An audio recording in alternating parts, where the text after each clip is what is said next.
Thank you so much for tuning into my channel. My name is Sarah. If you're new here, thank you for stopping by and welcome. I talk about all things moving and living in the Colombian countryside. I have been living off and on in Colombia since 2018, and I currently now live in the countryside. In today's video, we're going to talk about should you move to Colombia, and if so, 15 things to consider before you move to Colombia. Basically, these 15 things are going to be questions or things that you should look for before making the leap into moving. Because when you're in that like exploratory phase and you're heavily considering moving abroad, you can kind of get lost in the weeds and you don't know where to start or what to look for, what's most important, and how to figure it out. So this is going to give you a good 15 question checklist that you can do for any country that you're thinking about moving to. I used it for Colombia. I actually have used it for a lot of countries that I thought about moving to and eventually settled on Colombia because it checks a lot of my boxes. So let's get started. Don't forget to subscribe, drop me a comment, and share the video if you find it useful. Thank you so much. Just so you know, this will be in newsletter form, linked below, completely free. So if you want to read and follow along, or if you just want to read it, then go for it. You can sign up below.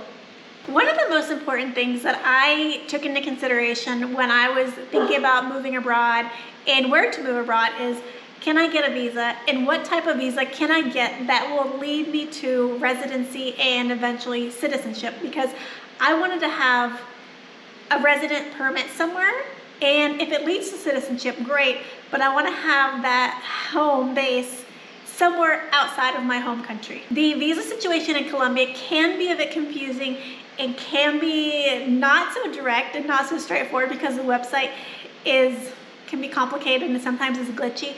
But I'm going to go over the 3 types of main visas that they have here, but I will go more into details, more into depth with the visas in another video because it can be quite a heavy subject. And to make this video not super long, I will just cover the 3 types, a little bit about them, and then you can make your decision from there and then watch my future video that I will be doing that will be longer. There are 3 types of visas here in Colombia. A tourist type V. A few things under this tourist type V are your initial tourist stamp for 90 days. You can extend for another 90 days to spend 180 days in Colombia within 1 year period. As well as if you're considering being a student is considered a type V visa. You do have to apply for it. The digital nomad visa is also under the tourist type V visa, which you can apply for, and they will usually give you 1 to 2 years depending on your application. It is up to the Colombian government as to how long that they do give you. But these 2 types of visas are under the tourist visa, type V. The second type of visa is the migrant visa, type M. This is a lot of the retirees, the pensions, business owners, migrant visas if you are a parent of a Colombian citizen, property investment visa, work visa sponsored by a Colombian company, marriage or civil union visas. This visa you can work in Colombia with the migrant type M visa. The third type of visa is the resident visa, type R. This is for eventually the migrant visa. You can apply for the resident visa. If you kept your migrant visa for 5 years, you can apply for the resident visa. But those who can directly apply for the resident visa are returning Colombians, as well as Colombian beneficiaries. So basically, if you are a child or a spouse of a Colombian citizen, you can apply for this type of visa. One thing that you need to be aware of, if you are in Colombia and you're applying for the tourist type V visa, that does not count as your time to the resident type R visa. The only type of visa that goes toward becoming a resident is the M visa. Okay, after the visa, you need to consider transportation. What kind of transportation is available in Colombia, especially in the countryside? As you know, most cities have great public transportation. They have Ubers, they have Didis, they have metros, they have buses. What about the countryside? Yes, we still have great public transportation. We have tuk-tuks, we have motorbike taxis, we have public buses, we have taxis. So you can still get around without having a car or a motorcycle. I recently did get a motorcycle. I have to learn how to drive, and I have to apply for a Colombian driver's license. Mainly, I have to apply for a Colombian driver's license because I do not have a driver's license. I let my US driver's license expire, so when I apply for it, I will do a video on what I had to do. So that will be coming up. But if you are a citizen from most places in the world, you can come here and drive without a problem. Just make sure you get insurance. Do you want to rent or buy in the country that you are thinking about moving to? So if you're thinking about moving here to Colombia, I recommend traveling around a bunch of pueblos or cities, depending on where you want to live, and looking at how is the market, how is the rental market, how is the buying market. Go on Facebook groups, talk to locals, see what's for sale, see what's for rent, and go from there, because if there's nowhere for you to live, then that town or pueblo is probably not going to be the right fit. But that's probably not going to happen, because you will always be able to find somewhere to live, because there is a rental market here in Colombia. Medellin is insane. I don't recommend anyone ever moving to Medellin, but that's not my specialty. There are lots of channels on Medellin. I focus on Colombian countryside, which I recommend the Colombian countryside or a smaller city such as Tunja or Manizales, as opposed to Bogota, Medellin, or Cali. Just to put it out there. So so start your research on Facebook groups as well as YouTube channels like mine, who talk about renting and buying property in the countryside of Colombia. But Facebook groups are really great. As well as when you come to visit, you're gonna see what it's like. You'll see Se Vende or Arrienda everywhere. And then you know, oh, those signs I need to look for, those are the ones that are for rent or to buy. And you will see them all over, trust me. What is your budget? How much money do you want to spend per month? And is it possible in that country that you are thinking about moving to?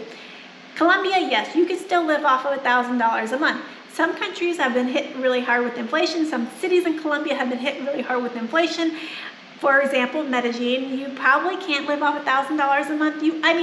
You probably can, but you would be really pushing it, to be honest. But anything is doable. I think anything is doable. So think about your budget. What do you want to spend? And when you go to visit that country, look in to see how much things cost. For example, here in Jerico, you can definitely live off $1,000 a month. In most small pueblos in Colombia, you can live off of that much money.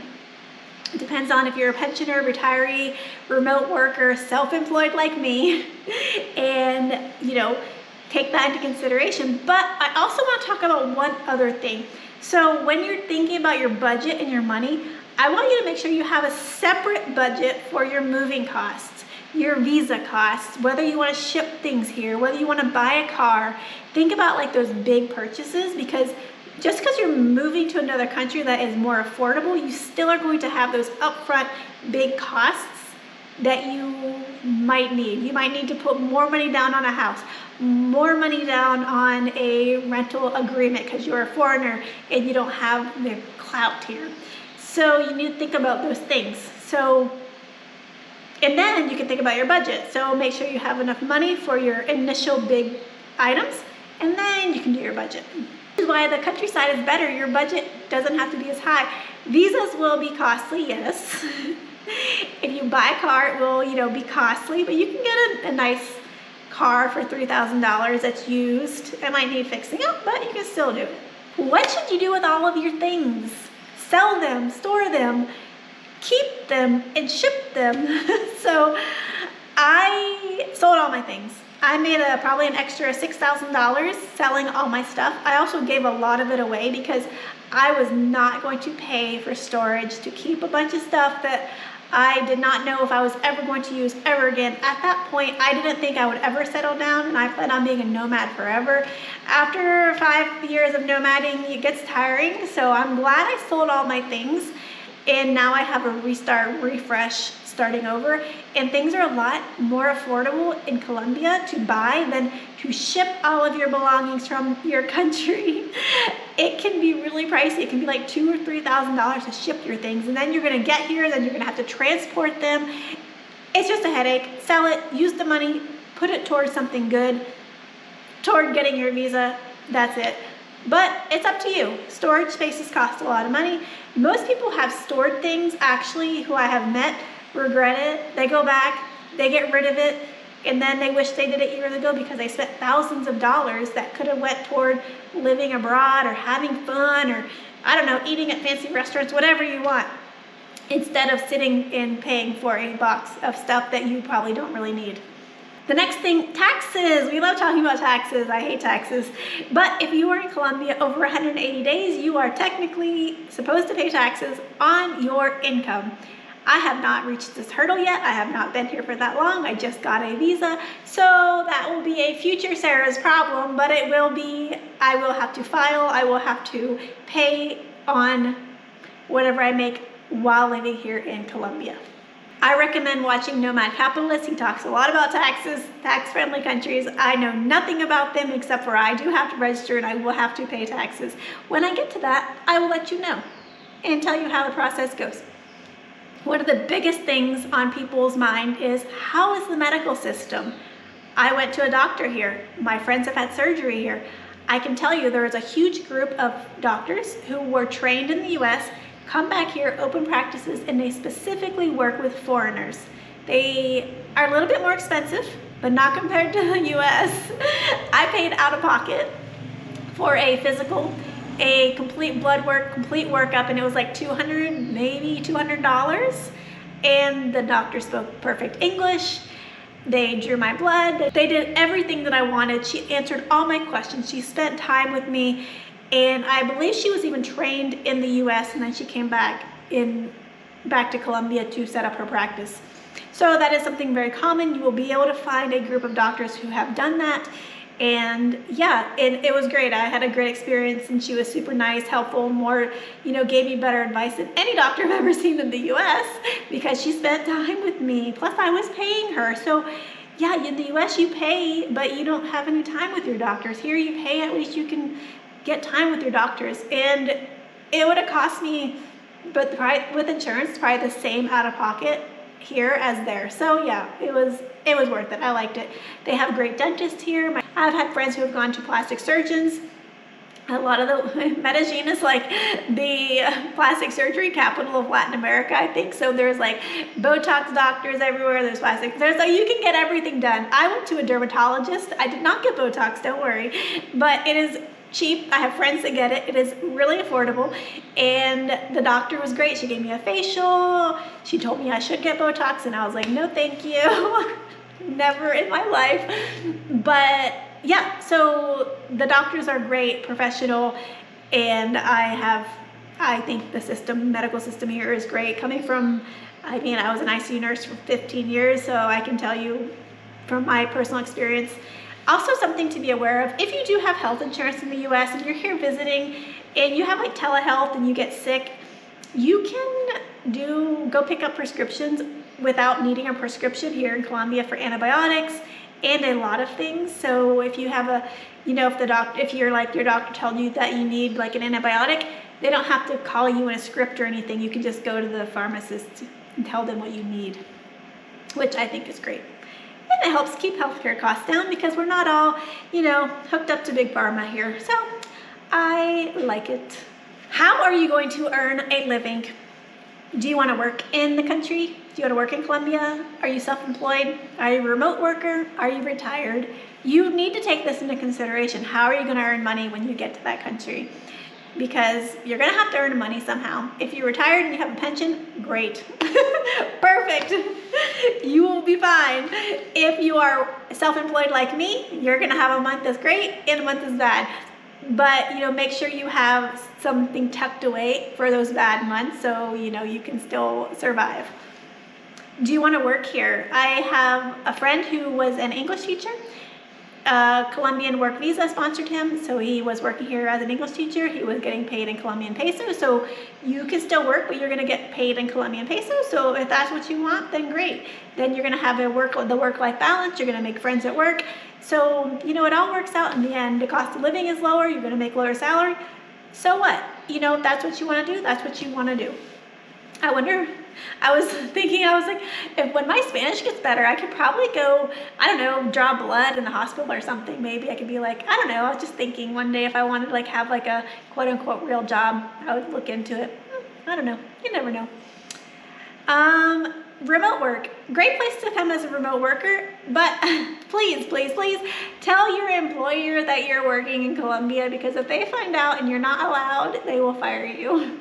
I have met people that this has happened to. So if you want to work remote here for your company in the US, tell them, figure it out before you come, because they will not be happy if you lie. Just don't lie. It's not nice. Proximity to your home country.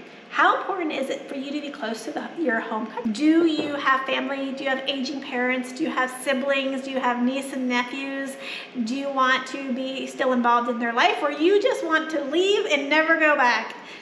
That is completely up to you. I fly home like 2 or 3 times a year because I have a huge family and lots of nieces and nephews, and I love being in their life. So for me, being close to my home country was very, very, very important. But if it's not as important, then, you know, it's up to you. It's a personal decision, just something to think about.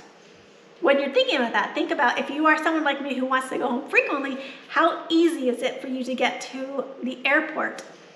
For me, it's not hard, but I do have to take a bus 3 hours, and then I have to take another bus an hour, and then I have to get on the airplane. So it's a bit of a hike. I don't mind taking the bus. It doesn't bother me. So for me, not a big deal, but maybe you want to be within an hour of the airport. Then, you know, look into a city that has an airport closer. Most big cities in Colombia have an airport, so you'll probably be good at either way. For me, living in the countryside is more important than being close to an airport, but that's just me. Is there an expat community? How are you going to make friends? Well, I have friends in Colombia, and it was a draw factor for me. I have a friend who lives in Medellin. I live with friends now, and I have friends on different parts, in other parts of the country as well. For me, that is plenty. I am very introverted. I do not need to be, I'm not an extrovert. I don't need to go out. I rarely go out. If I see my friends once every 6 months, that's plenty. I don't have to go out at night. I don't have to have this community. I don't have to have this connection. But I also do like to be around people, which explains why I stay at the Spanish school, because we have foreign travelers here. So I've been traveling for so long. For me, just meeting like 2 people new a month is plenty of socialization for me. As well as I talk to my neighbors, and you know, I talk to everybody. I'm an introvert, but I also like to practice my Spanish, so I have, you know, to push myself outside of my comfort zone. But that is the whole thing about living abroad, is you're going to constantly be outside of your comfort zone. So if I don't talk to anybody, my Spanish is never going to improve, and you know, it's just going to be a vicious circle of like unhappiness. So I push myself. I work at a Spanish school where, you know, I have a social interaction, even though I can like be alone for like 25 billion days and I'll be like completely fine. But if you're severely extroverted and you need the weekly meetups with friends and making friends and, you know, having a community, go into Facebook groups of the city that you're thinking about moving to and start connecting with people. Find out what it's like. How is the expat community? How often do they go out? Are they people interested in making friends? I'm gonna tell you, in the countryside, there aren't as many expats. And if we are here, we probably aren't that social, because that's why we live in the countryside. So for me, you know, I live at the school and there are people here, but I could just as easily live on the top of that mountain over there with nobody and be completely fine. So if you're gonna live in a smaller community, you know, kind of test out the waters first. But you will make friends. There are tons of foreigners in Colombia, all over, trust me. you will make friends. So that will not be a problem. You just have to put yourself out there. Like if I want to make friends, I'm going to have to put myself out there more, but that will be a future Sarah problem also. Safety. When I talk about safety living in Colombia, I always get a lot of like comments telling me that I'm completely delusional. I've traveled all around Colombia. I feel safe. I feel safe where I live. With that said, we do lock our doors. If we leave, we have someone watch our house. So when you're living in a country that has historically had a lot of violence, it has petty theft, petty crimes, you learn the precautions that you do need to take. Even though I feel safe, especially where I live in a very safe community. I don't feel safe when I go to Medellin. I don't feel safe when I go to Cali. I don't feel safe when I go to Bogota. They're big cities. Anything can happen, but take precautions, use common sense. And I like living in the countryside. All countryside I've ever been to in Colombia, I've always felt safe. The big cities, I don't know, all over the world, big cities are a bit more dangerous. When I go to any big city, I mean Tokyo, I feel safe because Tokyo is like the safest city in the world. But I went to Cape Town, South Africa, absolutely hated it. Did not feel safe the entire time. At least if I'm in Medellin, there are pockets of places where you do not feel safe, and relatively other places I feel relatively safe. Just have to be smart. Know what to do. No dark papaya. Don't flash things. Don't show jewelry. Don't show your phone. Don't show your computer, your camera. And you know, when you live in a country, you adapt those things. You adapt what the locals do. This is how they live. And I guess I've been here for so long, I don't really think about it. But I mean, you do have to be careful and cautious. I'm just so used to like not getting my things out in public, or you know, where I live now, it's not a big deal because I live in a small pueblo. Everyone knows everybody, and you know, it's really safe. But on the weekends, if there's a lot of people here, then I'm still going to take the same precautions as I do anywhere else that I travel. But I just do the same things everywhere I go. So yeah, if you want to, you know, live in a city, pick a city that is known for being a bit safer. Maybe Manizales or Tunja, because the Boyacá region is very safe. So you know, you're going to have to travel around and see what you feel, how you feel in that city, in that place, so you can make a judgment and a decision for yourself. You know, I can sit here and tell you all these things, but you might come to Colombia and say, what is she talking about? I have not felt safe once since I've been here, because we're going to have a different experience. So yeah, that's why you really need to visit the place before you want to move. Weather. What type of weather are you looking for? I love hot, but not too hot. And I like cool nights. I live where it's about 70 to 75. Maybe some days it'll be 80 during the day, and like in the 60s at night. Perfect. We have rain season, we have dry season, which means it blocks out. That's the two of my favorite seasons. I love rain, and I love it when it's sunny. I do not want to live in a country that has 4 seasons. I do not want to live in a country that has rain, has like sleet or hail or snow. I don't want to be anywhere that it's cold enough to snow, basically. So here in Colombia, though, if you want to be in a colder climate, move to the other part of the country. If you want to be to a colder city, move to Tunja, move to Manizales. I love those cities. They're cooler. Tunja's too cold for me, but Manizales is probably like here, it's perfect. Bogota's cold, but if you like it hot, you can move to Medellin. It's so hot in Medellin. Everyone calls it the city of eternal spring. It was like 100 degrees there the other day. I swear to God, I was like dying. I was sweating. It was horrible. I barely sweat here, unless I take the dogs up the hill and go for a walk. It's pretty chill. Are you willing to learn another language? They speak Spanish here. How are you at adapting, flexibility, and learning? Because learning Spanish, oh my gosh, I still struggle. I can speak, everybody, but oh Lord have mercy. Sometimes when you meet people, I just am like, I don't understand a word you just said. But the thing about living somewhere, you learn their nuances. You learn like words that they say that mean something else. Like you learn the slang and the dialect of the country. So you can kind of figure out what they're talking about by just being and immersing yourself in the country that you want to live in. I recommend, yeah, if you're thinking about moving to a Spanish-speaking country, start taking Spanish classes. Come to a Spanish school. Come here, and learn some of the basics at least. Because when you're living here, you're gonna start learning. You're gonna start picking up things, and it might take, it takes me a long time to learn.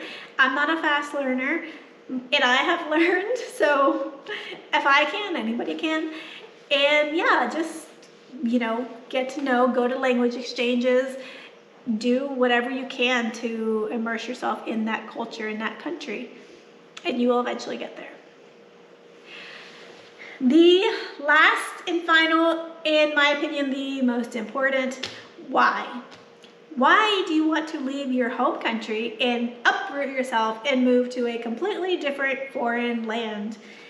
It's going to be personal. It's going to be your why. But you need to have one, because if you're in a country and you're struggling and you're frustrated and you're like, why, we always say, why did I do this? Why did I move here? Have an answer, have your why. So when you're at that frustration, that struggle point, you can be like, oh, this is why. Go visit your family, go back to where you came from, and have that a reminder of, oh, this is why. This is why. Whatever your why is, have a why to get you through the hard times, because moving abroad can be hard, it can be challenging, and it can be very, very frustrating. So, yes, if you come to Colombia, you can come visit me. We can have a coffee. And yeah. So, and you can tell me, why are you moving to Colombia? Because I find it really fascinating to find out people's whys, because and then if you know me, I can be like, but remember why? Remember what you said? Remember? So that's why having a community, I don't have to have a community in person because I have a community online. So I guess I have a community kind of, so you can build it. Anyways. Okay, so that is it. In my next post, I'm going to talk about 7 things I recommend you do when you visit Colombia or any country you're thinking about moving to. And don't forget, this is a newsletter. Everything I talked about linked below. Hopefully this video is not too long, and I will see you in my next video. Thanks for watching. Bye.